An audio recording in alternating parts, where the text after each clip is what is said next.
the other direction in the swirl. It's very tough, so I had to do that just so I was in the right state of I mind. think that's Australia. I don't know if that's that's Scotland. Australia? Yeah. Oh, man. That's below the equator. Maybe but that's why I was so wrong on all my picks. There was only one person in the Kurt's room. shaking his head at you right now. There's only one person in the room that had Alcaraz. Don't call me Alcatraz. Alcatraz. Bob Joyce had that nailed. Kurt and I, we went Djokovic and... Why did you do that? Why? Because it's obvious. Everyone does I that. won It's 4 in a row. Yeah, 4 Wimbledons this in a row, one, right. All the other ones. And all the other ones that he's been in. Going back to Alcaraz, by the way, with the U.S. Open in 22. That's who the last loss was to? Was Alcaraz? And it wasn't him in the finals, by the way. That was when they wouldn't allow him. Remember? COVID. Oh. You can't come here. So has he lost? Did he have a... Really? Let's just discount that. I would have to go back. Let me check. Oh, man. I lost it. Anyway. It's been a while. Yeah, no, dude. Scrolling. Unbelievable. Scrolling. Yeah, the dude's been unbelievable, man. He really has. Now, do you think this is a passing of the torch? No. Has Djokovic found his match? Will Alcaraz remain the champ and wear the belt throughout the land? You say no? No. It's lucky, huh? I think he's going to win his fair share, but I don't think he's going to be like as good as Jokic. No chance. World ranking number one. World ranking number one. I'm rooting for the kid, man. Until he starts winning for 4 or 5 years, and then I start hating the kid for winning all the time. But until then, I like him. I like him a lot. Scottish Open. So I said something just perfect on Friday, Dibs. I said, watch for Rory McIlroy to be in the lead on Saturday, probably by 1 stroke, and then he will eventually lose on Sunday because that's what he does. Now, Oh, you stink! that's a thing, or you're welcome, listeners, because you should have ran to the sports book and went opposite of that, because that's exactly not what Rory did. Rory was up by 1 on Saturday, held that 1-stroke lead all the way through. Was that wire to wire? Just an amazing performance, close to his home lawn. They love him there. Rory McIlroy wins the Scottish Open. You know, Bob Joyce had Tyrell Hatton, who finished tied for 6th. That wasn't that bad. Oh, Kurt, your Patrick Harrington, where did he go? Where did he go? Where did he go? What happened to your guy, Patty? What happened? Still What happened? waiting to finish? 74 on Sunday. He went as soon as Kurt picked Patrick Harrington. I think he finished with the 70, and then he's like, oh my gosh, that guy picked me. I am never going to be good at golf again. And then he had a 74 on Sunday. Sorry, Kurt. I think he's quitting. Maybe quitting the game after that. Max Homa was my guy, Dibs. He had some work to do, and he didn't do it. He stayed right there around the 10 Nobody spot. went with Scheffler? The Shuffler? We felt like I would have taken Scheffler. he was running pretty cold there. He shot a 70 Damn. on Friday. And again, we had some of this information early because this being the Scottish Open, it started at Right. like 3 in the morning. So, you know, we kind of had the results before we had the tee times. And JT posting low scores. No one picked him as well. Honestly, I'm kind of upset that none of us went with the lead dog, Rory McIlroy. We'll see. By the way, fellas, it's Open Week. It is Open Week. They are doing the British Open, and keep your clocks exactly where they were for the Euro weekend of sports, because it's going to be early tee times once again. We'll have coverage all the way through Sunday, but that coverage will start around 6 a.m. with some updates. Good thing we got a new coffee pot. We got a new coffee pot in the studio, so that will Could really you help. get one any smaller? What is it? A No, one you can't. cupper? You can't. No, 5 cups. There's no way 5 cups of coffee get in that It thing. says 5 cups. Kurt, Now 5 cups. It's little. It's a little what kind guy. of cups? Dixie cups? No, you're measuring Oh, I thought English we were cups, getting- English measurements okay. English measurements of All right. cups. You know, your cup. You're like it's probably cup? That's- 1 Rob yeah. Dibble cup. Yes. Yeah. 1 your cup. I have giant cups. That's- if I'm gonna have a cup of coffee, I'm all in. You probably can just use your cup of coffee for the pot. I think that will be perfect size for it. UConn Summer League, gentlemen. So that was one of the things we picked. We were talking some Summer League dibs while you were gone, especially on Friday, or maybe it was Thursday. How are the men doing? Sunogo's been having the best summer out of all of them, despite not being drafted. That's even comparing him to Book Knight and Tyrese Martin. Tyrese Martin, as you left, remember that game he had for the Atlanta Hawks where he was basically running the show. And then Andre's been doing good. Book Knight, he had a good night. I think it was Thursday. So then we picked who was going to have the best weekend. The boys, Curtis. Hold on, I'm trying to get Kurtz. Kurtz had Sunogo along with Bob Joyce. I would say you guys are correct, and you get the gold star. Only 19 minutes for Sunogo in his game on Saturday where he had 15 points, 9 rebounds. Again, 19 minutes, 15 points, 9 rebounds. Jordan Hawkins bounced back, 16 points, 5 rebounds. But again, no Sunogo. All these guys getting steals, too, on UConn. Hawkins had 4 steals. Andre had 4 points, 4 rebounds, 4 steals. That was in 21 minutes. Tyrese Martin had a decent game, 5 points, 5 boards, 4 assists. Didn't have the time like he did in the game he took over. And then my pick, Book Knight, think about this, did not play. I don't know why he did not play, but he didn't play. That's so wrong. So Sunogo, he had 42 rebounds for the Summer League. Yeah. The closest player in the organization was Dalen Terry, had 25. So he basically showed he's the best rebounder of anybody they had in the Summer League. Does it have his field goal percentage? Now, I know he's around the rim, but still. No, they don't have his field goal percentage. 7 for 7 on the weekend. He finished one game where he had that double-double. It was 7 for 9.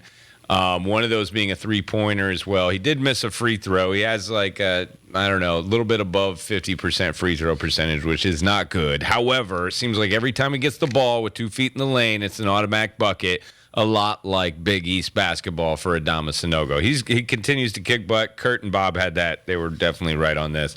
Kurt, I don't know why he does, but he goes against his Red Sox, and they always prove him wrong. And anytime he gets on the Red Sox bandwagon, they try to kick him right off. So he tries to stay off of it. So he stayed off of it. He was rolling with myself and the Cubbies, and I guess in a reverse psychology kind of way, he was right, along with Bob Joyce, as the Red Sox took 2 out of 3 in Wrigleyville there, and a really good weekend for Yoshida. I'm fine being wrong. The 2 wins by the Red Sox, they scored 19 runs. Yoshida had a great weekend. Yoshida, cruising to AL Rookie of the Year right now.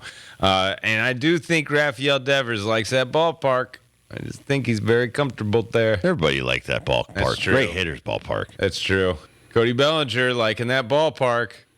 Dude, it blows my mind that the Yankees are going after that guy. Hitting 301. He's on a 1-year deal. They paid him $17 million for 1 year. Because he's fighting for his major league life. And he leveled out his swing more than he has in the last 5 years because he had to. So he can't, first of all, he was protected by even more all-stars with the L.A. Dodgers. Then he gets to Chicago, and he's one of the main attractions. So I better actually go out there and put up some numbers, or I'll probably be a minor leaguer next year, signing a 2-way split contract. I'm still not a big fan of Bellinger because of the way his approach is at the plate. But, yeah, hitting 300 on a okay team this year, I don't know if that means you should trade for him instead of some of the other great guys you should be talking. If I agree with Jeter on Juan Soto, but I would be all in on trying to get Shohei. You want a Showtime guy to back up Garrett Cole, because listen, Nasty Nestor might be a one year flash in the pan, who knows, but you need longevity. You've so much money invested into Garrett Cole. You have to have a second guy. You thought it was going to be Rendon. He has not panned out so far. I mean, being banged up most of the season. Shohei's the real deal. Juan Soto offensively, yeah, he gives Aaron Judge a lot of protection, but he can't pitch. This team is built around their pitching staff, and now that they're underachieving in the bullpen now in the starting rotation, they're going to get banged up in the second half. Germán, Severino, some of these guys are really being exposed for what they really are. We had one more pick, and I'm glad we waited until right now to finally do it because it just ended a few minutes ago. NHMS, New Hampshire Motor Speedway. They're kind of getting used to this on the weekend. They deal with some weather, but it ain't no thing for our friends McGrath and all the rest of the boys and girls up there at New Hampshire Motor Speedway. They had to postpone the big boy race, the Cup Series race, to this afternoon, and it actually just wrapped up. Martin Truex Jr. in the Toyota 19 ends up taking the big lobster. How many pounds do you think that lobster was that he had? You saw that lobster. Just bit it on the claw. I'm going to say it's about 20-pounder. I'd say 20-pounder. 16 to 20. Got to do be you think, over Kurt? 16. I'm not a big lobster guy, but I've seen a lot of 5 to 8 pound lobsters. Yeah, I'd say the claw would be about 7 by itself. It was half the size of a Martin Truex Jr., which isn't that big. All these guys are pretty dinky. We did have a couple of friends in this race. Ryan Preece, Berlin's own, finishes 28th. He was up there close to the top 15 with about 20 to go and kept falling down the charts at the end.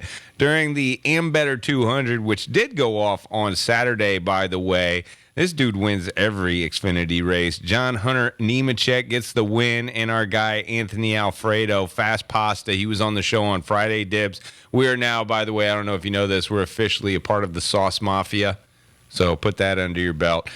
However, Sauce Mafia and Anthony that's the Anthony Alfredo fan club, okay. by the way. Sorry. Give me that look.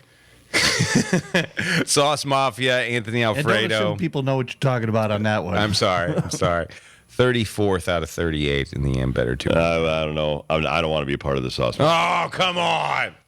He needs more Mafia. He's out of the sauce. Get it back Yeah. in the sauce. If more people are in the sauce, the better he It's does. a broken jar of sauce. Oh, no. It's cracked, but we put some tape on it. All We're right. getting back All out there right. next weekend. We'll see how he races next weekend. Let's see how we pick next weekend. I don't think I got a thing right. Not a thing. Not a That thing. happens to the best of them, but you helped our listeners immensely. Yeah. We're back on track. Follow me to my picks on Saratoga and then do everything opposite. You'll be really good at that as well. Speaking of gambling, the lottery, the Powerball's at $900 million, Yeah. and the Mega Millions is, I think, $640, if I'm not mistaken. That's Shohei money right there. That is some unbelievable money. I don't listen. I will play myself. I don't. You're one of those people that wait till the $1 billion. I wait till it's payoff. around $1 billion. Yeah. Then, okay, now I'll give it a shot because you'd be stupid not to. But $900 million. What do you think the payout is in a lump sum? 600? Shohei stuff, yeah. Shohei Yeah. style. 600. No. Shohei's paying 40% tax on that. Ooh, so you're getting more than Shohei? You get more than Shohei. Yeah, 680. You usually go the 2/3, right? Wow. That's some big money. By the way, I just looked up Bellinger. He's only played in 61 games. Been banged up. Only has 229 at bats. So, yeah, 12 home runs is nice. Nice rental. But if you're thinking about this guy being long-term with the Yankees, that would be another Joey Gallo waiting to happen. Somebody's going to give him money. Oh, no. Somebody's going to gonna get give him snookered. They're going to get snookered. And I'm not down on the guy. I'm down at his plate approach. I will say 45 strikeouts over 229 at bats. That's not awful. But Horner, his teammate, has 355 at bats, has only 4 more strikeouts. And he ain't going anywhere. He ain't going anywhere. He's locked in, so you're second yeah. baseman. But I'm just saying, this Cubs deal that they set up in the offseason, 1 year, $17 million with this particular guy, I'm wringing my hands like an evil genius because it's working out to perfection. Trey Mancini not loving the National League, hitting 240, 170 games in with only 4 home runs. Not his best year. No, but what you're paying him, you're getting the last goods of Trey Mancini. That's fine. That's true. There's a lot of people on that team, though. If you're watching that Red Sox series, dude, I would love to keep Stroman in Chicago, but I think he's going to be on the block. How much did you pay Dansby Swanson? A lot. 160. something like that. 160. Okay, that's not that much. A lot. But it he's wasn't not hitting 10. like he was in Atlanta. It wasn't 10 years. Again, like I liked the offseason stuff the Cubs did. I wasn't a fan of Dansby Swanson like coming in, but it wasn't. I don't think he had a lot of options. And it wasn't breaking the bank kind of money that Correa got. Imagine if they went Correa. That would have been crazy. It would have been crazy, stupid, and you would have been floundering at the point right now. But I thought the Cubs did a lot of good moves. No, listen, Bellinger was a great move because, listen, nothing ventured, nothing gained. 17 mil is not a ridiculous amount of money for a Chicago market, second largest market in this country. So to look at they're third, LA's second. Third, yeah. But third largest market in the country. They've got big dough on their TV contract. So no, a 1 year investment in that guy, no, he's paid off. And if you could trade him and get maybe one guy that actually gets to the big leagues someday out of maybe 2 or 3 that you're probably going to trade for to get that guy for rental, honestly, I think that the Cubs would win the deal. But I'm saying on the back end of that, if the Yankees, you put some real good deals in there like Davies Garcia, I mean, that would be crazy. Absolutely crazy. And I think the Cubs are looking for somebody to snooker in the deal. All right, Chuck Keaton, he is the voice of the Hartford Whalers and the Carolina Hurricanes for 40 years, basically 39, but 40 years. He is the man, was the Whalers back in 1979. And so couldn't have Whalers weekend without having Chuck on the show. We have him on every year. It's the Rob Dibble Show with Ben Darnell on your afternoon drive. Chuck Keaton talking Whalers weekend with the Hartford Yard Goats next.